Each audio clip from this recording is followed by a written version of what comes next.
Lula completa mais um tour pela Europa nesse terceiro mandato presidencial, com uma série de encontros com líderes de Estado. E para a gente entender melhor o que o presidente traz na bagagem após essa viagem, conversamos agora com o professor de Relações Internacionais, Leonardo Paz Neves, do IBMEC Rio de Janeiro. Professor, bem-vindo mais uma vez ao Jornal Jovem Pan. Boa noite.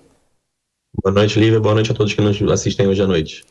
Pois é, professor. Depois de praticamente uma semana viajando por várias regiões da Europa, com destaque para Roma, Vaticano e, por último, pela França, nós tivemos alguns assuntos importantes que foram tratados pelo presidente Lula e comitiva nessas localidades. Destaco guerra na Ucrânia e também as intermináveis negociações para se tentar concluir um acordo de décadas entre Mercosul e União Europeia.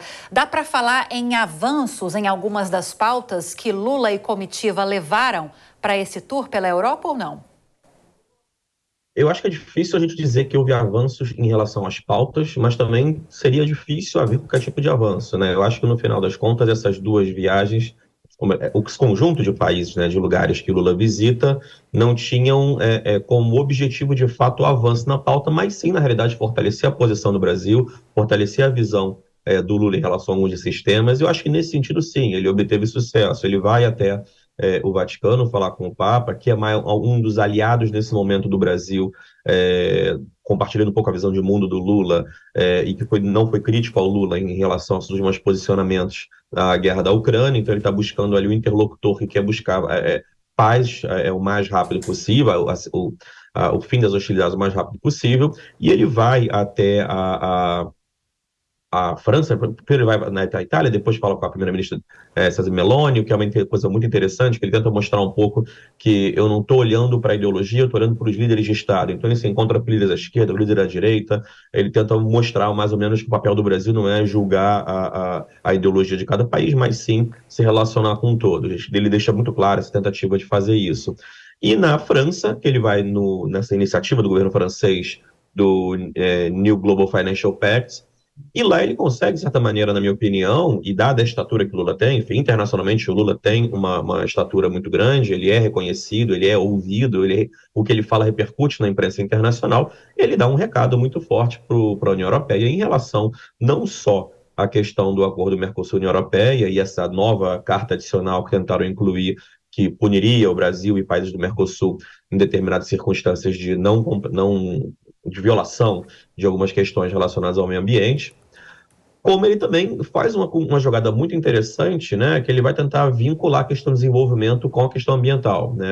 Há uma crítica, de certa maneira, que os países ricos tentam avançar muito na agenda ambiental e deixando um pouco de lado a questão do desenvolvimento, enquanto países em desenvolvimento tentam dizer que não. Essas questões têm que estar atreladas, porque, estando atreladas, é que os países de desenvolvimento vão conseguir ganhar suporte econômico dos países ricos. Então, o Lula consegue ser um pouco um porta-voz, ou melhor, tentar se colocar como porta-voz dessas questões, e lá era um palco muito importante, dado o tamanho do evento.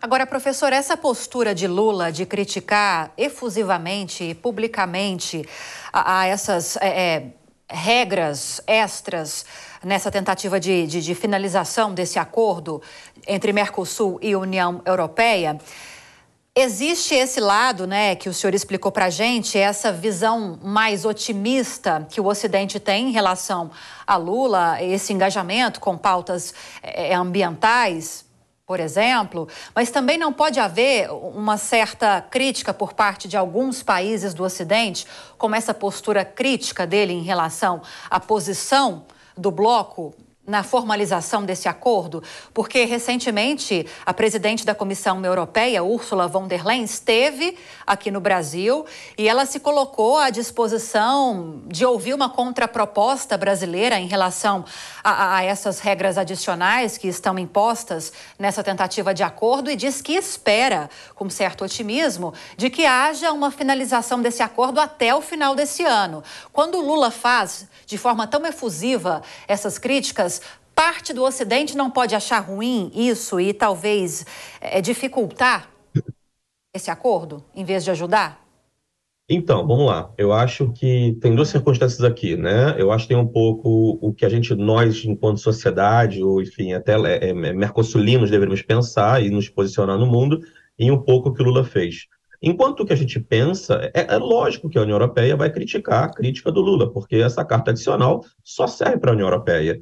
Por mais que você possa ser extremamente preocupado com a questão climática, e você, enquanto indivíduo ou qualquer outro cidadão global, a carta ela só adiciona dificuldades e obstáculos para o Brasil e para os países do Mercosul, só adiciona obstáculos para o agronegócio dos países do Brasil e do Mercosul. Ela não, ela dado um conjunto de indicativos de que pode haver problema na cadeia produtiva da agropecuária do Brasil e dos países do Mercosul, são sanções diretas em relação a esses países, não há uma negociação, não há uma situação na qual poderia se verificar o que acontece. Então é natural que eles não gostem da crítica do Lula, porque essa carta só serve a eles, ela tem um potencial bastante duro para os países do Mercosul. Então, quer dizer, o Brasil criticar, eu acho que o político do lado europeu está mais esperando que o Brasil critique e gostaria que não criticasse, obviamente, porque passaria com mais facilidade ao que do interesse completamente deles. Não é do interesse do Brasil, então faz sentido que o Lula critique isso de forma forte, dura. Aí eu vou para a questão da tática. Enquanto a tática é uma questão. Se o Lula critica muito duramente, isso pode endurecer a negociação, é um saldo possível. Por outro lado, se ele critica duramente, dentro desse contexto que ele está agora, não só ele diretamente falando com o Macron, mas dentro de uma reunião onde a França está dizendo, tentando mostrar que nós estamos preocupados com a questão do desenvolvimento dos países do sul global, e o Lula vai dar esse discurso duro nessa circunstância, e enfim, aplaudido, de certa maneira, por esse discurso pelos países do sul global, ele é aplaudido no evento que ele foi discursar mais tarde, ele coloca pressão no colo da União Europeia de que, olha, talvez vocês tenham ido muito longe. Então, talvez, ao criticar duramente, ele consegue galvanizar apoio internacional em relação a esse pleito, jogando pressão na União Europeia de tentar aliviar um pouco a dureza da carta que eles impuseram nesse último minuto de negociação para os países do Mercosul. Perfeito, professor. Agora, sobre o cancelamento, nesta sexta-feira, do jantar que estava agendado com o príncipe da Arábia Saudita, a gente fez uma análise política no início desta edição com os nossos comentaristas, mas quero uma análise técnica do senhor. O que pode ter realmente levado a esse cancelamento? A assessoria do presidente diz que a agenda de Lula ao longo da semana foi muito pesada. Essa foi a resposta para esse cancelamento. Agora, muito se fala sobre a possibilidade de Lula estar tentando evitar um desgaste, porque estamos falando de um príncipe altamente criticado pelo Ocidente por questões ligadas a violações de direitos humanos e até suspeita de assassinato também. Talvez essas questões teriam pesado mais para essa decisão de cancelamento desse jantar ou teriam outras razões além dessas? Eu acho que a gente vai entrar aqui no nível da conjectura, né? Quer dizer, obviamente, o discurso oficial seria leve como esse, dizendo que é uma questão de agenda, né? Enfim, e aí nós não saberemos, a não ser que alguém vaze algo de dentro do Itamaraty. Agora, sim, o Lula ele foi bastante criticado dentro da esquerda, especialmente dentro da esquerda, dos setores que o apoiam, em função de encontrar um líder autoritário, um líder que tem sido mais ligado a países da direita, foi muito próximo do ex-presidente Jair Bolsonaro, então você teve críticas desse lado. Você teve gente da direita, de certa maneira, criticando o Lula também, ou você está encontrando com todo mundo, quer dizer, com ditadores. Você vai ter pessoas mais pragmáticas que vão dizer, olha, na realidade o Lula está fazendo valer o que ele está dizendo, estou encontrando com todo mundo.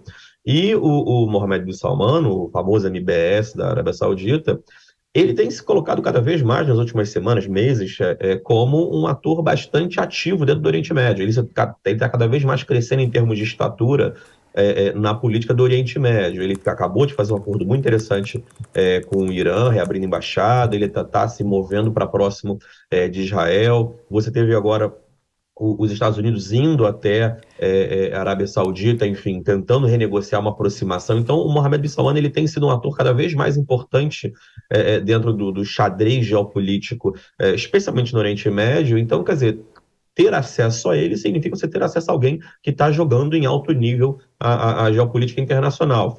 Do lado pragmático, faria sentido bons canais de negociação com ele.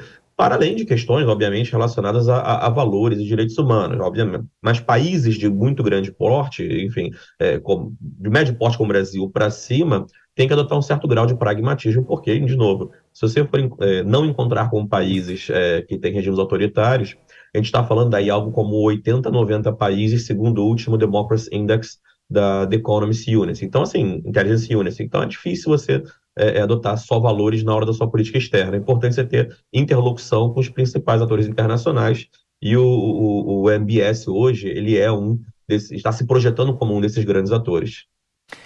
Pois bem, queria te agradecer. Conversamos com o professor de Relações Internacionais, Leonardo Paz Neves, do IBMEC Rio de Janeiro, trazendo um panorama, uma análise desse tour de Lula pela Europa. Professor, sempre muito bem-vindo, viu? Ao Jornal Jovem Pan, Jovem Pan News. Ótima noite e bom fim de semana.